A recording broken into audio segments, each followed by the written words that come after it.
नमस्कार, आदाब, सत श्री अकाल। मैं हूं Sugandh Sharma and I welcome you all to icons of Bharat, योग्य भारत, सफल भारत। हर हफ्ते हम आपको मिलवाते हैं भारत के कोने कोने से आए आइकन्स से। ये वो लोग हैं जिन्होंने खेती या उद्योग शुरू करने की हिम्मत की, जद्दोजहद की और उसमें सफल हो गए। फ्रीडम ऐप और एनडीटीवी इंडिया की ये प्रस्तुति आइकन्स ऑफ भारत एक प्रयास है घर पर बैठे उन लोगों को प्रेरणा देने का जो ये सोचते हैं कि कैसे अपने कौशल को, अपनी स्किल को एक सफल उद्योग में तब्दील करें। हर एपिसोड में हम आपको ऐसे प्रेरणा भरे आइकन्स की कहानी सुनाते हैं। हर एपिसोड में हम चुनेंगे एक श्रेष्ठ आइकन और फिर सारे श्रेष्ठ आइकन्स में से अंत में चुना जाएगा एक सर्वश्रेष्ठ आइकन ऑफ भारत। श्रेष्ठ और सर्वश्रेष्ठ आइकन चुनने में हमारी जूरी हमारी मदद करेगी। चलिए अब मैं आपको मिलवाती हूँ आइकन्स ऑफ भारत के जूरी मेंबर्स से। हमारे पहले जूरी मेंबर हैं सुपर 30 प्रोग्राम के देश के चहीते आनंद कुमार जी। हमारे दूसरे जूरी मेंबर हैं MBA चाय वाला यानी कि प्रफुल्ल बेल्लोरे जी। हमारी तीसरी जूरी मेंबर हैं स्टे हंग्री स्टे फुलिश की ऑथर रश्मि बंसल जी। हमारे चौथे जूरी मेंबर हैं श्री श्रीकांत शास्त्री, जिन्हें हम बुलाते हैं मेंटर ऑन अ मिशन। आप सभी का बहुत बहुत स्वागत है इस शो पे। तो आज मेरा सवाल ये है कि क्या आपको लगता है कि ये जो शो है हमारा आइकन्स ऑफ भारत, जिसमें हम इतनी प्रेरणादायक कहानियां सुनाते हैं, क्या ये कुछ बदलाव लाएगा? एकदम लाएगा। जिस तरह से महिलाओं का पार्टिसिपेशन हो रहा है, इसको देख के दूसरी महिला भी प्रेरित होगी। कई महिलाओं ने तो इतना अद्भुत कार्य किया है कि छोटे से ज़मीन में बहुत खेती करके या हनी का काम करके, लघु उद्योग करके बहुत अच्छे अच्छे एग्जाम्पल्स दिए जो जरूर प्रेरणा के स्रोत बनेंगे और भी देश की महिलाएं मुख्य धारा में आकर जुड़कर अच्छा काम करेंगी। ऑब्वियसली मतलब मैं जब भी किसी अनजान व्यक्ति से पूछता हूँ, वो मुझे तारीफ करता है मेरी, तो वो बोलता है हमें तो पता ही नहीं था ऐसे होता है, अरे नहीं तो हम भी कर लेते। तो जब तक उन्हें पहली आइस ब्रेकिंग नहीं होगी, अवेयरनेस नहीं आएगी, जागृति नहीं आएगी, वो सोचेंगे भी नहीं।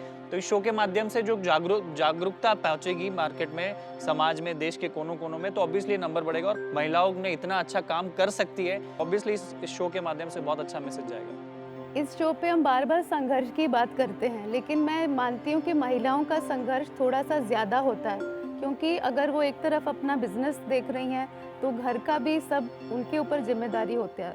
तो थोड़ा सा कोऑपरेशन सभी का चाहिए और मेरे ख्याल ये जब साथ में परिवार ये शो देखेगा तो वो समझेंगे कि मिलजुल कर हम बहुत कुछ कर सकते हैं और महिलाओं का उनको आगे बढ़ने का एक अपॉर्चुनिटी दे सकते हैं। और ये भी नहीं कि ज़रूरी है कि आप 25 की उम्र में करो, आपके बड़े बच्चे हो गए हैं उसके बाद भी इवन 50 की उम्र में आप शुरू कर सकते हो, तो ज़रूर लोगों को प्रेरणा मिलेगी। कुछ साल पहले दिल्ली के एक रीसेटलमेंट कॉलोनी में मैं कुछ काम कर रहा था। वहाँ पे हम लोगों को स्किल और जॉब्स दोनों प्रोवाइड कर रहे थे, लेकिन मैं चौंक गया ये देखकर कि जॉब्स प्रोवाइड करते हुए भी वो लोग नहीं लेना चाहते थे। तो मैंने थोड़ा प्रोब किया उसमें, मुझे ये पता लगा और मुझे ये सुनने में आया कि आप हमें घर के पास कुछ काम दिलाइए तो हम बड़ी खुशी से करेंगे। 2 या 3 बस बदल कर 10, 15, 20 किलोमीटर हम लोग नहीं जाना चाहते, मतलब वो टाइम बेकार का है। तो इसीलिए मैं मानता हूँ कि इस शो में हम लोग जो भी चीज़ें दिखा रहे हैं वो घर पे बैठ के करने वाली बातें हैं, तो इसीलिए बिल्कुल बदलाव आएगा। मैं मानता हूँ कि इससे बहुत रेवोल्यूशन आ जाएगा। बिल्कुल, मैं तो ये हर रोज प्रे करती हूँ कि अगर हम किसी एक व्यक्ति को भी प्रेरित कर पाए एक एपिसोड में, तो मुझे लगेगा हमारा मकसद जो है वो पूरा होगा। तो दोस्तों, अगर आप भी अपना खुद का कुछ शुरू करना चाहते हैं तो फ्रीडम ऐप डाउनलोड कीजिए। यदि आप इस शो का हिस्सा बनना चाहते हैं, अपनी कहानी यहाँ पर आकर सुनाना चाहते हैं, तो वहाँ पर जाकर अपने आप को रजिस्टर कीजिए। चलिए अब मिलते हैं आज के पहले आइकन्स ऑफ भारत से। ये विमेन एंटरप्रेन्योर्स की जोड़ी आई है महाराष्ट्र से। ये करती हैं मशरूम फार्मिंग और अपनी सक्सेस से इन्होंने सबको हैरान कर दिया है। चलिए मिलते हैं तृप्ति भूषण ढकाटे और उनकी पार्टनर स्वाति कुलकर्णी से। नमस्ते, मैं Trupti Bhushan Dhakate from quality mushroom farm Pune. She is my business partner. नमस्ते, मैं स्वाति कुलकर्णी। बहुत से फार्मर जो है वो गेहूं का भूसा पराली जला देते हैं, तो जलाने से तो अच्छा है हम न्यूट्रिशियस मशरूम क्यों ना उगाए। इसलिए मैंने 2018 से मशरूम फार्मिंग शुरू किया और कुछ भी मैं केमिकल यूज़ नहीं करती हूँ। और ये जो मशरूम है ये हाईली न्यूट्रिशियस है। अभी हम फोकस कर रहे हैं क्वालिटी मशरूम के वुमेन एंटरप्रेन्योर्स को कैसे ज़्यादा बढ़ाया जाए, तो इसके लिए फार्मिंग के ऊपर और ट्रेनिंग के ऊपर हम फोकस कर रहे हैं और मार्केटिंग के लिए फ्रेंचाइजीज के लिए।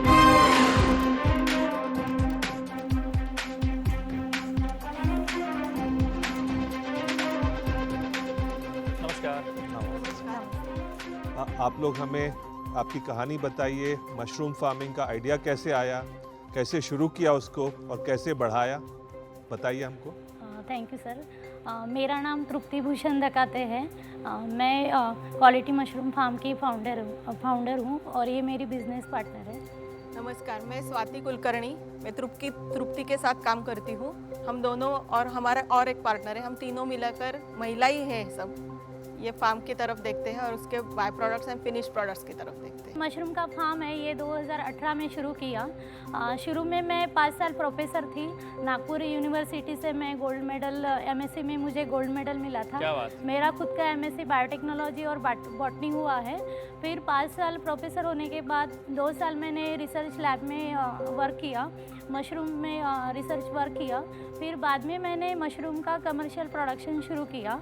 और मैं जो खेती करती हूँ मशरूम की पूरी नेचुरल फार्मिंग करती हूँ, कोई भी मैं केमिकल यूज़ नहीं करती हूँ। और हमारे पास oyster mushroom, shiitake mushroom, lion's mane mushroom, paddy straw mushroom, milky mushroom, ये सब मशरूम हम उगाते हैं। और हम वर्कशॉप भी लेते हैं। ऑल ओवर इंडिया से हमारे यहाँ पे मशरूम फार्मिंग के लिए लोग आते हैं। और मेरी सक्सेस स्टोरी ये है कि अभी रिसेंटली एक महाराष्ट्र में परभनी में संजय शिंदे नाम के जो है, तो उन्होंने मशरूम फार्मिंग शुरू किया है।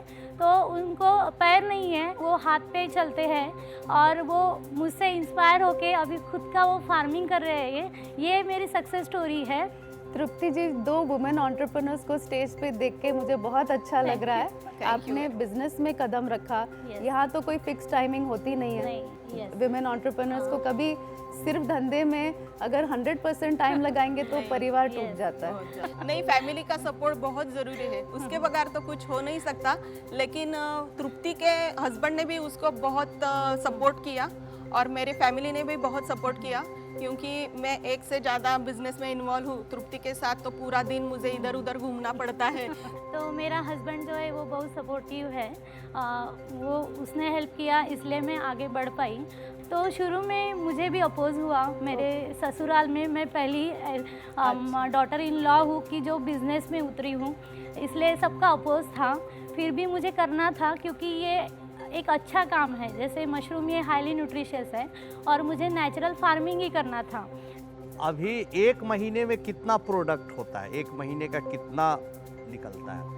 1 महीने में हमारा 3 टन मशरूम निकलता है। कितना? 3 टन मशरूम निकलता है, फ्रेश मशरूम। रोज का हमारा 100 kg फ्रेश मशरूम निकलता है। 10 kg से स्टार्ट किया, अभी 100 kg तक पहुंच गए हम। अभी तक आज तक आपने 3 टन पे आ गए आप लोग, लेकिन वो नंबर के अलावा अगर आपका कौन सा बड़ा अचीवमेंट है जिससे आप बहुत प्राउड फील करते हो, वो क्या है? प्राउड फील यानी जिस कॉलेज में मैंने पढ़ाई की तो उधर मुझे स्पीकर करके बुलाते हैं। क्या बात। और यानी एमएससी जहाँ पे हुआ मेरा, उधर भी मुझे स्पीकर करके बुलाया। और सिम्बोसिस जैसे इंस्टीट्यूट में मेरा 1 बार नहीं 5 बार मेरा यानी गेस्ट लेक्चर हुआ। तो ये मेरे लिए बहुत बड़ी बात है। तो ये 3 टन आपने जो बोला नंबर, तो पैसे में कैसे समझूं मैं इसको? कितना हो गया होगा 3 टन का? अगर महीने का कितना पैसा कमाते हैं आप लोग? मैंने कहा हम 3-3.5 लाख वगैरह ऐसा कमाते हैं। आपका प्रॉफिट निकल जाता है? प्रॉफिट निकल जाता है। क्या बात। यस, प्रॉफिट निकल के ये पूरा मिलता है। फिर तीनों में बढ़ता होगा आप में। आप 3 देवियां लग रही हो मुझको बिजनेस की। नहीं, एक्चुअली हम क्या है ना, हम कोर्सेज लेते हैं, शॉर्ट कोर्सेज, लॉन्ग कोर्सेज, और महिलाओं को सिखाना और उनको ये अवेयरनेस बढ़ा रहे हो। हमारा गोल बहुत है। अच्छा काम। और आगे ये करना चाहते हैं कि हर एक गांव में हमारा मशरूम, खुद का क्वालिटी मशरूम का एक अच्छा सा खेत हो और उसमें महिलाएं काम करती तो आपका सिर्फ सेल्स टर्नओवर नहीं, आपका बहुत बड़ा सोशल सर्विस भी है। हाँ, या, बहुत बढ़िया काम। स्वाति जी, तृप्ति जी, आपका कॉन्फिडेंस और आपकी कहानी सुनकर देखकर बहुत अच्छा लगा और आप इसी तरह आगे बढ़ते जाइए। मशरूम को देश के कोने कोने में फैला के न्यूट्रिशन का भी जो प्रॉब्लम है उसका भी सलूशन आप निकाल रहे हैं। तो आपको बहुत बहुत धन्यवाद इस मंच पे आने का और हमारी शुभकामनाएं आपके साथ हैं। थैंक यू वेरी बहुत मच। बहुत धन्यवाद। Thank you। बहुत अच्छा लगा। धन्यवाद।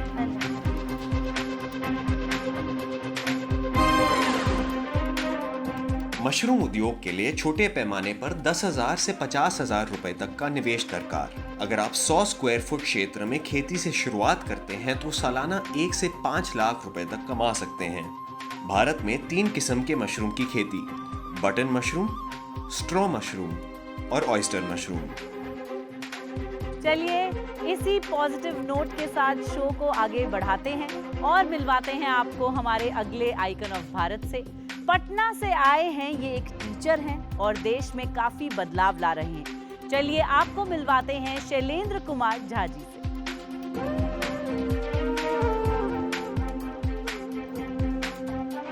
नमस्कार, बहुत बहुत स्वागत है आपका शैलेंद्र जी। तो आपकी कहानी बताइए हम सबको।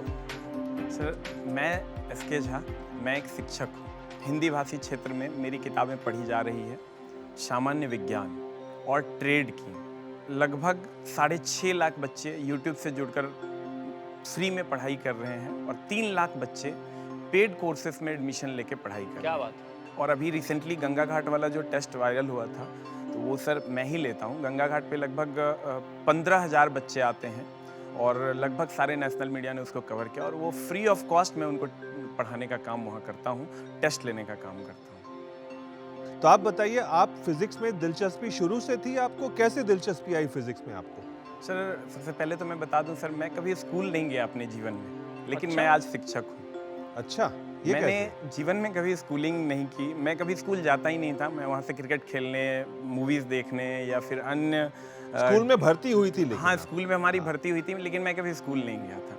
मैंने क्लास 10th से पढ़ना शुरू किया, क्योंकि मेरे पापा एक मैकेनिक हैं और पापा के पास एक मशीन हुआ करता था, इंटरनल कंबशन इंजन उस टाइम में। तो मैं पापा के साथ हमेशा हाथ बटाया करता था। तो वहाँ से मशीनों के बारे में थोड़ा बहुत सीखने को मिला, बहुत सारी चीज़ें हिट वहाँ देखने को मिला, वहाँ मैकेनिकल फोर्सेस देखने को मिले। तो बहुत सारी चीज़ें हमको वहाँ से देखने को मिली और पापा के साथ पापा वेल्डिंग वगैरह बहुत सारी चीज़ें करते थे। तो मेरा इंजीनियरिंग की तरफ एक मूव बन गया। तो फिर इंजीनियरिंग में मतलब फिजिक्स कहते हैं हम लोग, mathematics is the language of physics. तो फिजिक्स के लिए हम लोगों ने वहाँ से फिर कदम बढ़ाया और बहुत आसानी से हम सीख गए। आप समाज सुधारक भी हैं, आप फिजिक्स के टीचर भी हैं। बिहार एक प्रदेश अनफॉर्चुनेटली बैकवर्ड स्टेट माना जाता है, स्टेट ऑफ इनर्शिया में मान लीजिए उसको। न्यूटन्स फर्स्ट लॉ आप अप्लाई करेंगे, स्टेट ऑफ इनर्शिया से स्टेट ऑफ मोशन को अगर आप बिहार को लाना चाहेंगे तो कैसे करेंगे समाज सुधारक के तौर सर, बहुत आसानी से आ जाएगा। एक्सटर्नल फोर्स अप्लाई करना होगा, दैट्स द सेकंड लॉ। और वो हैं आप हैं एक्सटर्नल फोर्स? यस सर, हम जैसे लोग हैं, हम नहीं है सर, हम आनंद सर जैसे लोग और अन्य लोग जो बिहार में अलग अलग तरीके से काम कर रहे हैं, हम एक्सटर्नल फोर्स बनेंगे सर। और इस रेस्ट को हम लोग मोशन में बदलने की कोशिश करेंगे। कहते हैं सर, कोशिश करने वालों की हार नहीं होती। एक मेरा सवाल आपकी कोचिंग के बारे में है कि आपने कहा लाखों बच्चे आपके साथ पढ़ रहे हैं। 6 लाख लोग अगर पढ़ रहे हैं तो उसमें से कितनों को मिलेगा? 500, 1000, 1500 को जॉब मिल जाएगी, अपने मनचाही जॉब। तो बाकियों के लिए आपका क्या संदेश है और किस तरह से आप उनको भी एक तरह से प्रोत्साहन दे मोटिवेट सकते करते हैं? इस प्लेटफॉर्म के एक द्वारा? हमारे गुरुजी थे प्रोफेसर बी प्रधान, IIT खड़गपुर के थे। उनसे एक बार इसी मुद्दे पे मेरी बात हुई। वो एक लाइन हमको चिपका दिए और शायद आज तक हम चिपका के उसको रखे हुए हैं। उनका एक लाइन था, Jhaji, reading is not a learning of fact, it's a training of brain. फिर से बताइए। Reading is not a learning of fact, it's a training of brain. Brain. हम लोग जो बच्चों को पढ़ाते हैं वो फैक्ट को सीखना नहीं है, ब्रेन को ट्रेंड करना है। एक पढ़ा लिखा व्यक्ति, हम एक बार सर एक शिक्षक थे हमारे गुरुजी, उनसे हम पूछे कि सर ये sine A + B = sine A × cos B + cos A × sine B already proofed है, हम लोग क्यों बार बार इसको प्रूफ करने में बच्चों को परेशान कर रहे हैं? ये 10 नंबर का आएगा और प्रूफ हो नहीं पाता है। और इसी कारण से मैं इंटर में 3rd डिवीजन से पास हुआ। तो मेरा ये सवाल था, मैं पहली बार जब सर इंटर का एग्जाम दिया तो मैं 3rd डिवीजन से पास हुआ, इसलिए कि मैं 1/v + 1/u = 1/f को प्रूफ नहीं कर पाया। तो मैं जब गुरुजी के पास गया कि गुरुजी ये क्यों करते हैं हम लोग, ऑलरेडी ये प्रूफ्ड है, हमको उसके बेसिस पे आप न्यूमेरिकल दे दो, हम बना लेंगे। बड़ा अच्छा सा लाइन उन्होंने कहा, और उनका आज भी मेरे मन में वो चीज़ें बसी हुई हैं। उनका कहना था कि Jha ji 1/v + 1/u = 1/f आपका टारगेट है, चलना हमने आपको सिखा दिया, फिर भी आप चल पा रहे हो कि नहीं, इसी की टेस्टिंग करते हैं हम उसके द्वारा। आज तक शुरू से लेके अब तक कितने बच्चों को आपने पढ़ाया है और जिनकी जिंदगी आपने सुधार दी है? क्या नंबर होगा वो? 15,000। 15,000। अच्छा शैलेंद्र जी, मुझे बताइए, बिहार से मैं जब भी बातें सुनता हूँ तो आनंद सर आते हैं, आप आते हैं, एक और अच्छे टीचर आए थे पटना से, तो कोई एंटरप्रेन्योर, बिजनेसमैन या आत्मनिर्भर व्यक्ति की पहचान क्यों नहीं निकलती बिहार से? वहाँ सर कुछ बातें हैं, जब आप ग्राउंड लेवल पे हम लोग चलते हैं तो बहुत सारी ऐसी बातें हैं जो वहाँ हम लोगों को सक्सेस करने से रोक रही है। जैसे अगर सर, सबसे पहली बात तो हमारे यहाँ सर गरीबी बहुत ज़्यादा है। हम लोगों के पास गरीबी, अगर हम थोड़ा सा बगल भी करते हैं, हम लोग स्किल्ड नहीं हैं सर, हम लोग अनस्किल्ड हैं, हमारे पास स्किल नहीं है। अगर हमारे पास स्किल आ जाए तो हम कुछ भी कर सकते हैं। मैं लगभग एक ट्रेनिंग सेंटर खोला हूँ जिसमें मैं लड़कियों को ट्रेंड करता हूँ। वो लड़कियाँ जो या तो दिव्यांग हैं या वो लड़कियाँ जो जिनको समाज में इसलिए इज्जत नहीं मिल रहा है क्योंकि वो देखने में अच्छी नहीं है, तो वो लोग, उन लोगों का एकमात्र उम्मीद है गवर्नमेंट जॉब, तभी जाके उनको समाज में रिस्पेक्ट मिल पाएगा। और हमने उनको 10 दिन का एक वर्कशॉप लगाते हैं, जब भी हमारा 2-3 महीने पे एक प्रोग्राम करते हैं, और लगभग 250 लोग अभी हमारे यहाँ काम कर रहे हैं। और 10 दिन का एक वर्कशॉप लगा के हम उनको ट्रेंड करते हैं, और ट्रेंड करने के बाद वो काम कर लेते हैं। जिनको माउस का पावर बटन क्लिक करने नहीं आता था, आज वो बिग बूस्टर हमारा एक एप्लीकेशन है टेस्ट के लिए, उस पर वो क्वेश्चन अपलोड कर पा रही है। मतलब सर ये हुआ कि हमारा बिहार सर सिर्फ और सिर्फ स्किल्ड नहीं है, इसलिए हम लोग एंटरप्रेन्योर डेवलप नहीं कर पा रहे, नहीं तो सर हम लोग बहुत बड़ी क्रांति लाएंगे। और हम उम्मीद करते हैं आप अपने काम का फैलाव करेंगे। इस कार्यक्रम को आप भी पूरा देखिएगा और भी एपिसोड को, उससे कुछ मंत्र लेकर स्किल्ड बच्चे बने बिहार में, इसके लिए आप लोग युवा जरूर सामने आएंगे। मेरी शुभकामनाएं ही नहीं, मेरा साथ भी आपके साथ हमेशा रहे।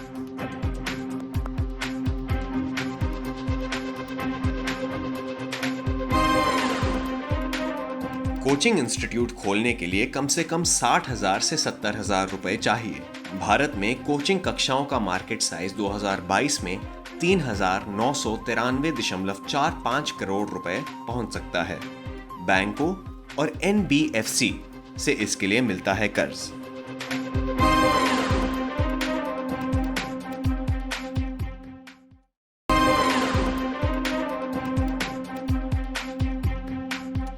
दोस्तों, हमारी आज की अगली आइकन को मंच पे बुलाने का वक्त हो चुका है। हमारी आज की जो आइकन है वो आपको ये सिखाएंगी कि कैसे बिना रेस्टोरेंट खोले भी आप अपना खुद का रेस्टोरेंट चला सकते हैं। चलिए मिलते हैं दिल्ली की मल्लिका सिंह से। नमस्कार, मेरा नाम मल्लिका सिंह है, मैं दिल्ली से हूँ। मेरा क्लाउड किचन बिजनेस है जिसको मैं 2019 से चला रही हूँ, पर लॉकडाउन होने की वजह से थोड़ा बंद हो गया था, पर इसको फिर से मैंने स्टार्ट किया 2021 दिसंबर से, और अभी ये ठीक चल रहा है, पर इसको बहुत आगे ले जाना है। आप सबका सपोर्ट मिले और मैं चाहती हूँ कि सबके घर में मेरे हाथ का खाना जाए। Thank you freedom app and NDTV जिसने हमें एक मौका दिया कि अपनी बात आप सब तक पहुँचाऊँ और इसको और आगे बढ़ाऊँ।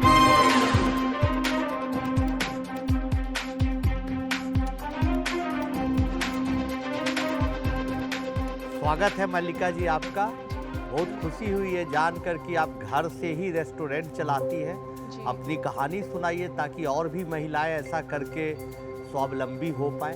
हम लोग बहुत उत्सुक हैं आपकी कहानी सुनने। मेरा नाम मल्लिका सिंह है, मैं दिल्ली में रहती हूँ। बेसिकली मैं रांची से हूँ। मेरे पापा वहाँ इंग्लिश के प्रोफेसर थे रांची कॉलेज में। पहले मैं टीचर थी एक स्कूल में। अच्छा लगता था बच्चों को पढ़ाना, क्योंकि मेरे भी 2 बच्चे हैं तो मैं उनको पढ़ाती रही हूँ। लेकिन वही था कि खाने के तरफ मेरा काफ़ी रुझान था बचपन से। बोला खाना बनाना और खाना खिलाना ये बहुत अच्छा लगता था मेरे को, मतलब तो मेरे मन में था कि मैं इससे रिलेटेड कुछ करूं।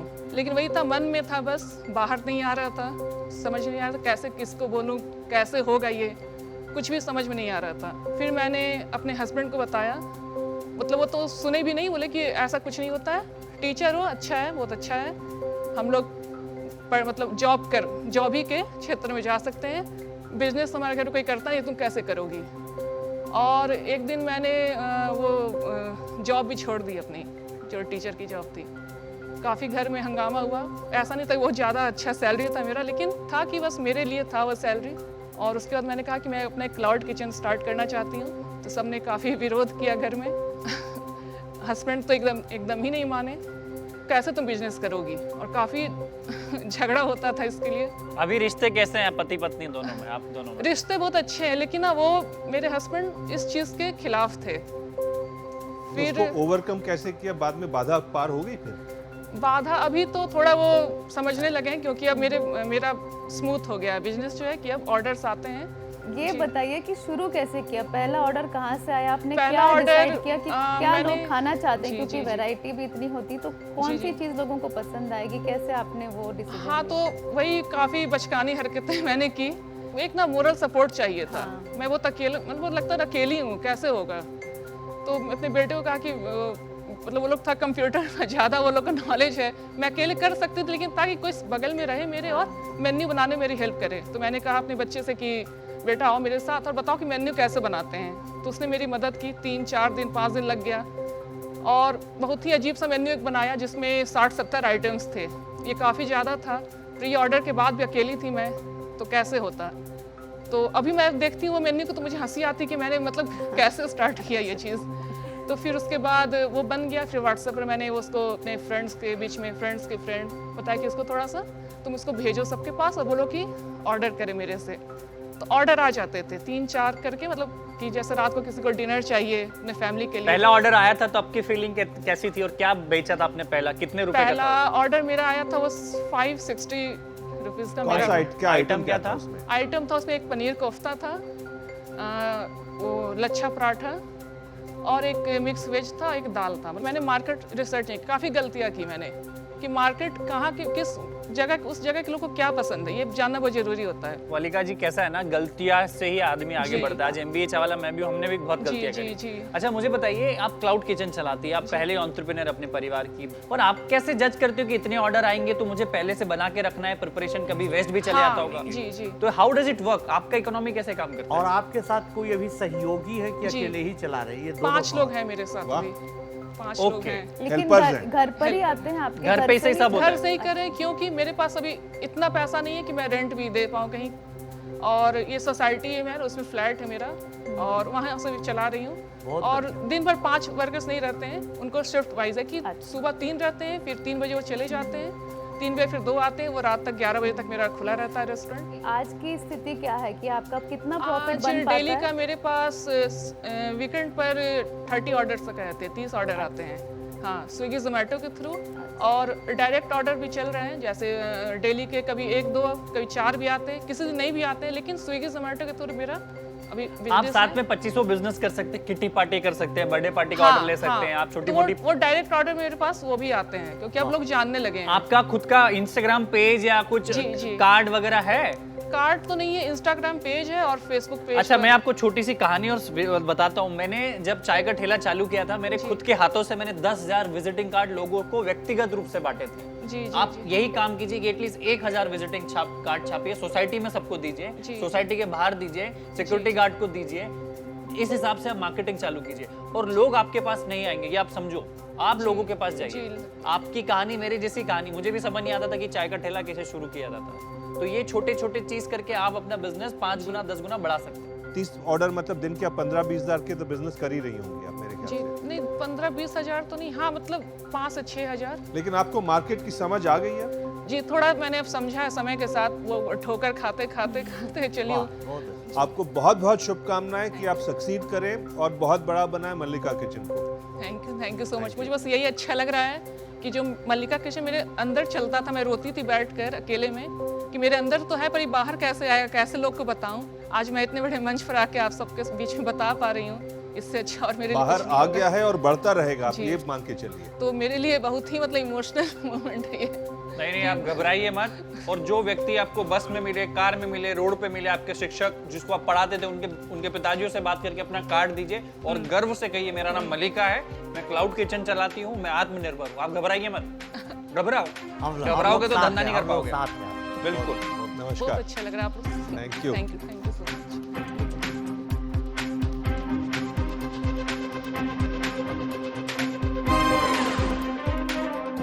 2020 में वैश्विक क्लाउड किचन बाजार 2,940 करोड़ रुपए का आंका गया।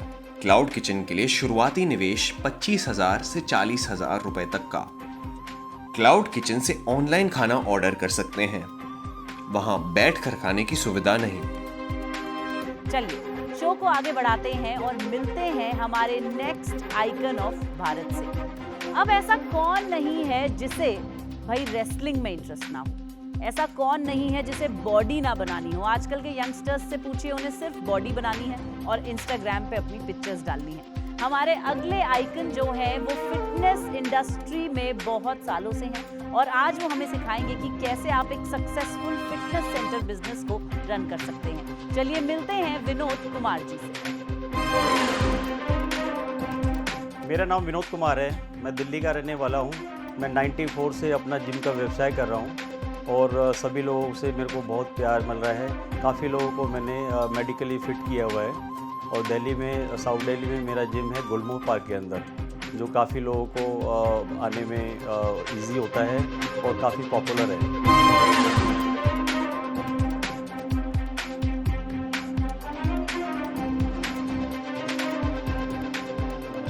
विनोद जी, बहुत बहुत स्वागत है आपका आइकॉन्स ऑफ भारत में। आप कहाँ से हैं, आप क्या करते हैं और कितना बड़ा आपका व्यापार है, बताइए हम सबको।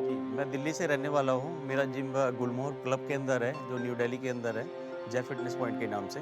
मैंने काफ़ी सारी प्रैक्टिस की है, काफ़ी सारे जिम के कोर्सेज़ किए और उसके बाद मेरा फर्स्ट जो ट्रेनर था उन्होंने मेरे साथ काफ़ी मेहनत की है, उन्होंने मेरे को जॉब भी दिलाई। उसके बाद मैंने काफ़ी सालों तक इसमें प्रैक्टिस की, कॉन्टेस्ट जीते मैंने, mister Delhi, north India, mister India. उसके बाद मैंने, ये मेरी हॉबीज़ बन गई, मेरी इच्छा जागी कि मैं इसको एक बिजनेस, अपना स्टूडियो बनाऊँ एक दिन। विनोद जी बताइए, आजकल हम जिम में जाते हैं तो बहुत सारी मशीनें होती हैं जो काफ़ी महंगी लगती हैं, तो उसके लिए कितना इन्वेस्टमेंट चाहिए होता है, या फिर सिर्फ छोटे स्केल पे अगर जैसे आपने शुरू किया जब, तो कहाँ से आपको वो पैसे मिले, या फिर धीरे धीरे आपने उसे बड़ा किया? कैसे आज कोई जिम शुरू करना चाहे तो उसकी कैसी थिंकिंग होनी चाहिए? मैंने जब स्टार्ट किया था तो मैंने 1.5 लाख रुपए से स्टार्ट किया था। मैंने जॉब किया, पैसे इकट्ठे किए और मेरी जर्नी बड़ी ही बेचैनी रही, क्योंकि मेरे पास फाइनेंस नहीं था। घर वालों को लगता था कि जिम का जो बिज़नेस है वो कोई बिज़नेस नहीं होता है। उसके बाद मैंने 8-9 साल काफ़ी मेहनत की है। मैंने जिम ट्रेनर की जॉब की है काफ़ी जिमों में आकर के। उसके बाद मैंने बाउंसर की नौकरी भी की है। पैसे इकट्ठे किए हैं। उसके बाद भी मेरे पास पर्याप्त पैसे नहीं हो पाए थे, फिर मैंने बैंक से भी लोन लिया है। तो तब जाकर के आपका जो था उसे आपने मतलब कायम रखा, चाहे उस समय आपके पास पैसे नहीं थे, लेकिन हार नहीं मानी कि इकट्ठे करके मैं शुरू करूंगा जरूर। जी मैम। विनोद जी, आप कैसे लोगों को मोटिवेट करते हैं फिटनेस के लिए? कई लोग ऐसे होते हैं जो ऑटोमेटिकली बॉडी बनाने के मूड में होते हैं, यंग लोग होते हैं, स्पोर्ट्स वाले लोग होते हैं, वो तो पहुंच ही जाते हैं, लेकिन आम जनता जो होती है अपने बॉडी का ख्याल नहीं रखती है, हेल्थ का ख्याल नहीं रखती। क्या आप उन लोगों से भी उनके पास भी आपकी पहुंच है? सर, ये माउथ टू माउथ पब्लिसिटी हमारी ज़्यादा होती है एक्चुअली। ऑनलाइन भी हमारी मार्केटिंग करते हैं। काफ़ी लोग हैं जो जिम आना तो चाहते हैं, लेकिन वो डरते हैं कि जिम में जाकर के बहुत सारी मेहनत करनी होगी, काफ़ी सारी मशीन्स में एक्सरसाइज करनी होगी। कोविड के टाइम तो जिम वालों की हालत खराब हो गई। सरकार लॉकडाउन में सबसे पहले जिम बंद कर देती थी। उसको, उस सिचुएशन को कैसे टैकल किया? सर, हमने काफ़ी स्ट्रगल किया कोविड के बीच में भी। हमने ऑनलाइन क्लासेस स्टार्ट की, बट हमारा इनकम नहीं हो पाया था उसमें। छोटे शहरों में कोई बेचारा उद्यमी खोलता है जिम, तो उसको कैसे प्रॉफिट में लाया जाए? स्टार्टिंग में सर उसको आप 0 लेवल से स्टार्ट कर सकते हो। आप बहुत कम इन्वेस्टमेंट में आप स्टार्ट कीजिए। 40-50 हज़ार रुपये में भी आप जिम बना सकते हो। लेकिन चैलेंज क्या होता है कि बड़ा बड़ा ब्रांड है, वो बेचारा 40 हज़ार का, 50 हज़ार का सामान लेके बैठा हुआ है और उधर 40 लाख का सामान है। तो क्या उसमें खासियत होना चाहिए कि छोटा जिम में भी ग्राहक अट्रैक्ट के लिए सर जिम का जो ट्रेनर होता है वो क्वालिफाइड होना चाहिए। उसकी ट्रेनिंग से इतना प्रभाव हो स्टूडेंट कि लोग उसी के पास आए। ज़रूरी नहीं है कि वो बहुत 5 स्टार जिम के अंदर ही जाए।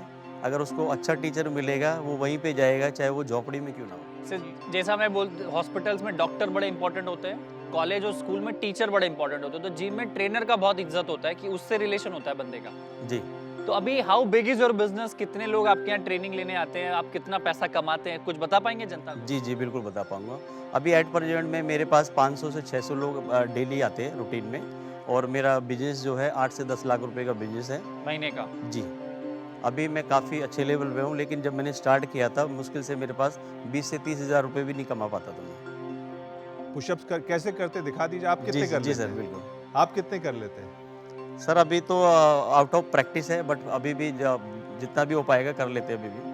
50 हो जाते हैं? नहीं 50 तो अभी नहीं कर पाऊंगा, आउट ऑफ प्रैक्टिस है, अराउंड 20 तो कर ही लेंगे आराम से। अब इनके साथ एक डेमो कर लीजिए। प्रफुल्ल जी आइए। मेरे को तो पुशअप मैं 5-7 कर सकता हूँ।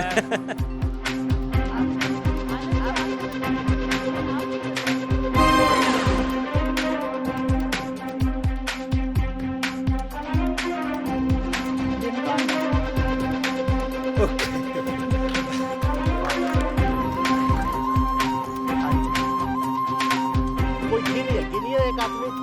1 2 3 4 5 वाह। 11 12 13 14 15 आनंद जी नंबर 1 पर। 22 29 30 31 33 34 Very good. 45 46 47 48 50 अर्धशतक बचा। सुपर 50। क्या बात है। आनंद सर, अरे मजा आ गया। चलिए थैंक यू विनोद जी, बहुत बहुत Thank you. धन्यवाद आपका, आपने हमसे पुशअप करा दी।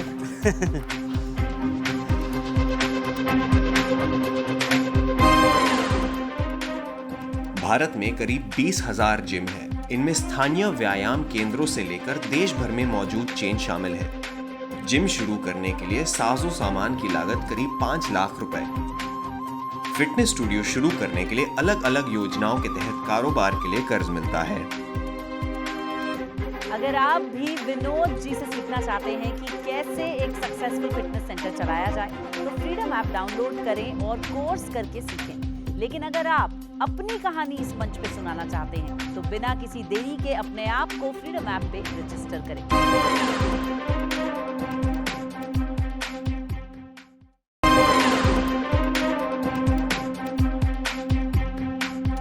चलिए आगे बढ़ते हैं। अगली आइकन ऑफ भारत जो है वो एक बड़ा इंटरेस्टिंग काम करती हैं। उन्होंने अपनी हॉबी को एक बिजनेस में तब्दील कर दिया। अब मैं आपको मिलवाने जा रही हूँ जयपुर से आई रमन परनामी जी से।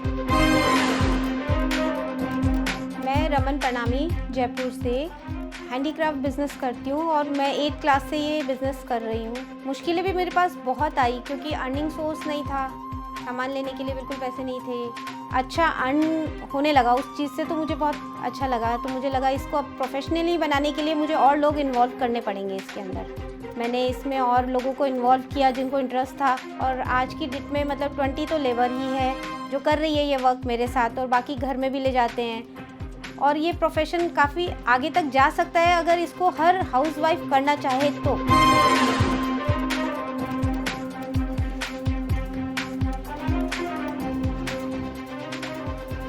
नमस्कार रमन जी, आपका इस मंच पे बहुत बहुत स्वागत है। आप राजस्थान से हैं, मेरे पूर्वज भी राजस्थान से हैं, तो ज़रा बताएं अपनी कहानी और किस तरह से आप अलग तरीके से इस बिज़नेस को आगे लेके जा रही हैं। अगर आप राजस्थान की है तो आपको तो पता ही होगा वो राजा महाराजाओं का देश है। अब रानियों को हर चीज़ सुंदर चाहिए होती है। अब जैसे हम लोग भी छोटे होते शीशा देखते थे तो लगता था कि खाली शीशा और हम कुछ एक्स्ट्रा भी होना चाहिए, क्योंकि हम भी महारानी जैसा फील लाना चाहते थे अपने में। तो दासी से महारानी तक बनने में मुझे क्या क्या करना पड़ा वो मैं बता दूंगी आपको राजस्थान में रहते हुए।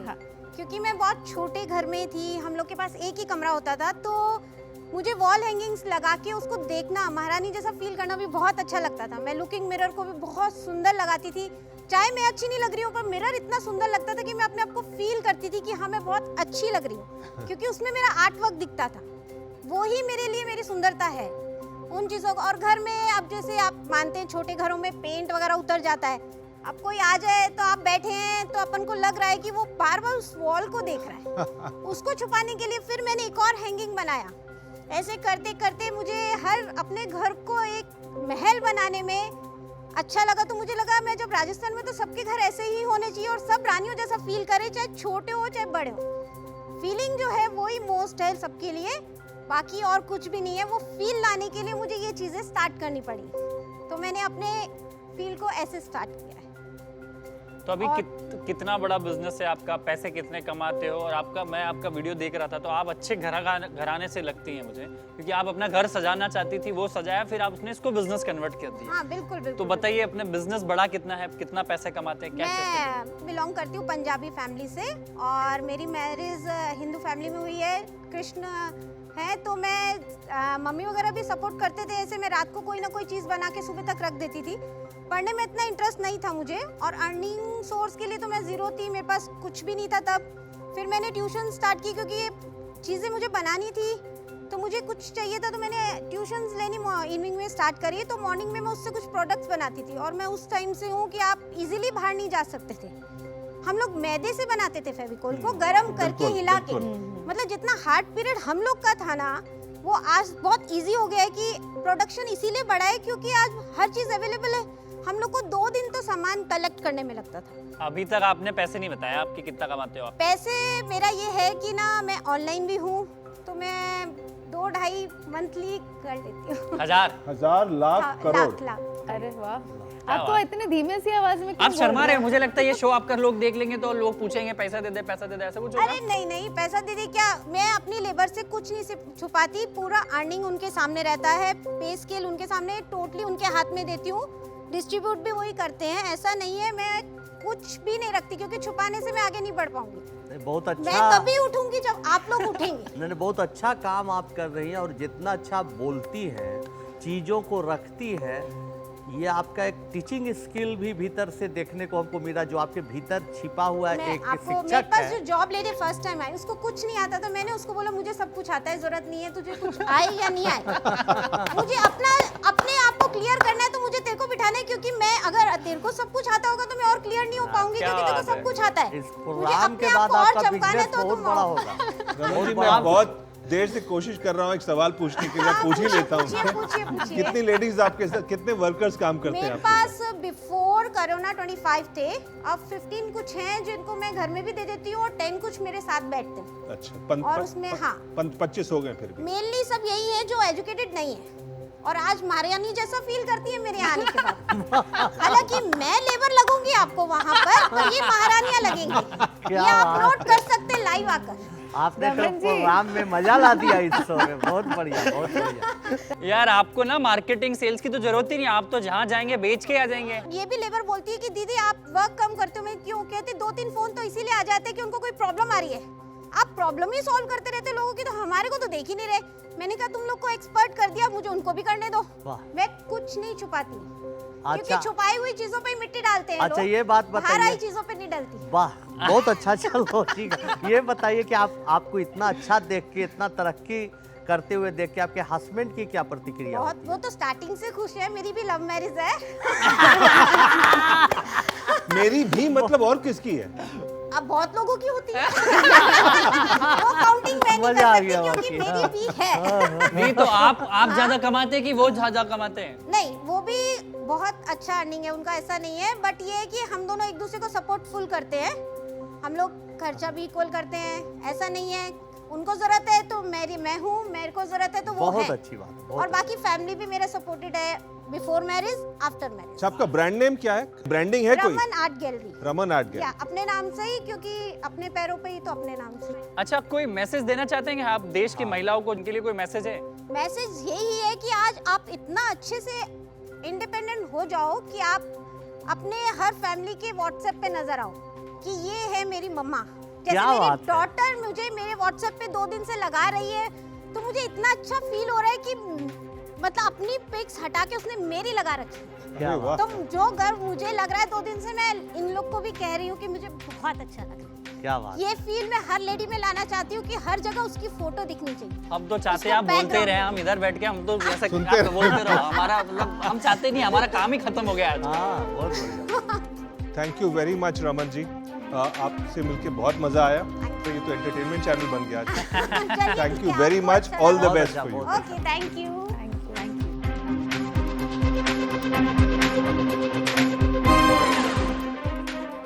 2021 में वैश्विक हस्तशिल्प बाजार 68,010 करोड़ रुपए। दस्तकारी का कारोबार शुरू करने के लिए 10,000 से 30,000 रुपए की रकम चाहिए।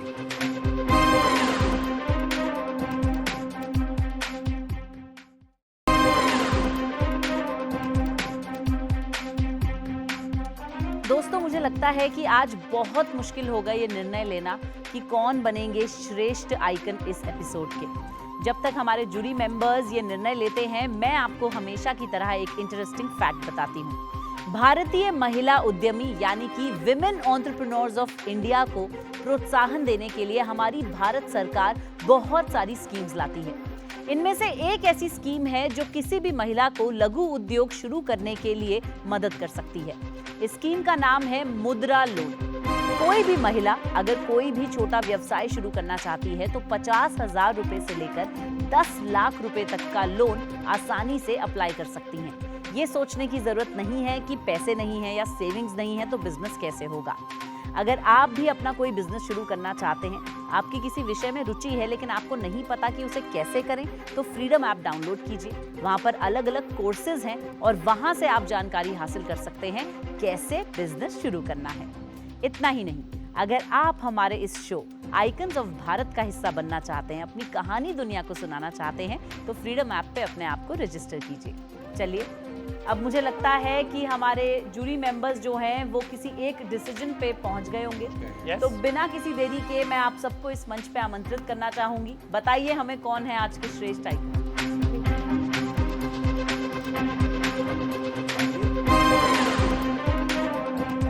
लीजिए, हमारी जूरी भी आ गई है, तो अब बुला लेते हैं हमारे आज के आइकन्स ऑफ भारत को इस मंच पे और जानते हैं कि कौन है आज के श्रेष्ठ आइकन।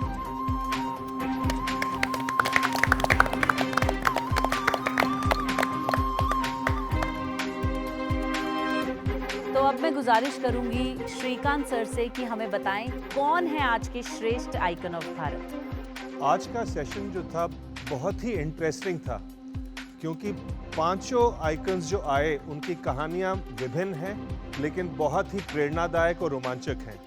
हमारे लिए एक स्पेशल सेशन था जिसलिए क्योंकि 3 आइकन्स हैं जिनकी टीम्स प्योर विमेन टीम्स हैं। रमन जी, तृप्ति, स्वाति, मल्लिका जी। ये बहुत इम्पॉर्टेंट दिन हमारे लिए इसलिए है क्योंकि बहुत कम महिलाएं हैं जो जाके अपना बिजनेस शुरू करने का हिम्मत करती हैं, आगे बढ़ती हैं। विनोद जी, झा साहब, आप दोनों के भी कहानियां बहुत हमें प्रेरणादायक लगी। लेकिन सब कुछ सोचने के बाद हम लोग इस नतीजे पे पहुंचे हैं कि हम उनको श्रेष्ठ आइकन चुनेंगे जो पूरे देश के लिए एक मैसेज होगा कि कितनी भी दिक्कतें आएं लेकिन आप अपना बिजनेस कर सकती हैं घर बैठे बैठे। इसीलिए हमने मल्लिका जी को चुना है, मल्लिका किचन के लिए। उनकी कहानी, आपने इतने सारे रोड ब्लॉक घर पे देखे फिर भी आपने उसको ओवरकम किया। आप करती रहीं, आपको बहुत बहुत बधाई हो इसके लिए। आइए।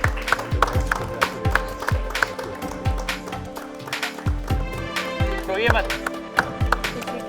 उसी के आस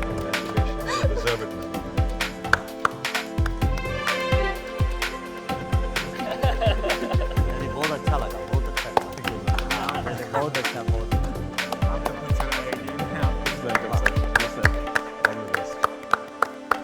क्यों किसी महिला के आंसू बहते हैं जब उसको किसी भी तरह का सम्मान मिलता है। मैं ये हमेशा कहती हूँ कि देश में बदलाव तब नहीं आएगा जब महिलाएं बदल जाएंगी, उनकी सोच बदल जाएगी। देश में बदलाव तब आएगा जब उनके साथ रहने वाले पुरुषों की भी सोच उन्हीं की तरह बदल जाएगी। चाहे आप एक बाप हैं, आप एक पति हैं या एक भाई हैं, अगर आपकी बीवी, आपकी बहन, आपकी बेटी कुछ करना चाहती है तो उन्हें प्रोत्साहन दें। सिर्फ ये कह देना कि तुम्हारा काम है पढ़ लिख लो थोड़ा ताकि अच्छा लड़का मिल जाए और शादी हो जाए, यहाँ पर आपकी जिम्मेदारी खत्म नहीं होती। ये जिम्मेदारी हम सबकी है कि महिलाएं और पुरुष दोनों कंधे से कंधा मिलाकर चलें।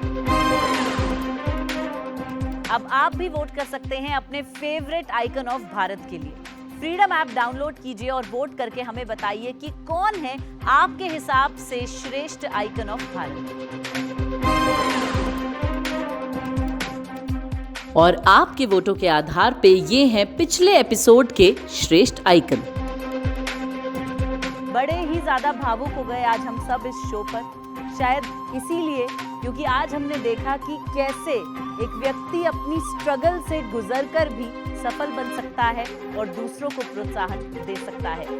मैं उम्मीद करती हूँ कि एनडीटीवी इंडिया पर आप हर हफ्ते हमारे साथ जुड़ेंगे और ऐसे ही आइकन्स ऑफ भारत को देखते रहेंगे।